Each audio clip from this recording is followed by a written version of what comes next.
کون نہیں چاہتا کہ اسے جنت میں ٹھکانہ ملے؟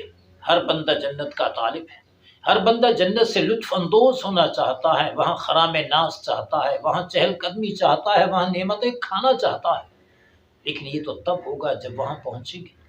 لیکن حضور نبی مکرم صلی اللہ علیہ وسلم نے ایک ایسے عمل کی نشاندہی فرمائی کہ اگر اس دنیا میں بندہ کرے تو گویا جنت میں کھا رہا ہے، جنت میں پی رہا ہے اور جنت سے لطف اندوز ہو رہا ہے۔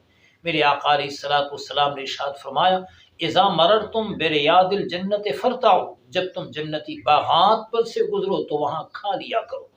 صحابہ کرام عرض گزار ہوئے، حضور جنتی باغات کیا ہیں؟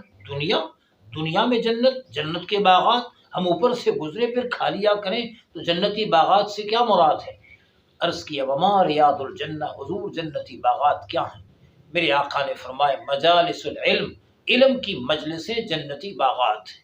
جہاں علم کی مجلس لگی ہو، جہاں قال اللہ قال الرسول پڑھایا سکھایا سنایا جا رہا ہو، جہاں دین شریعت اسلام کی باتیں بتائی جاتی ہوں، جہاں لوگوں کا کٹا ہوا رشتہ رب سے جوڑا جا رہا ہو، وہاں جایا کرو، بیٹھا کرو، سنا کرو، سمجھا کرو، یہ جنتی باغات ہیں۔ اور جب تم جنتی باغات میں جاؤ تو گویا جنت میں کھا رہے ہو، پی رہے ہو، جنت سے لطف اندوز ہو رہے ہو۔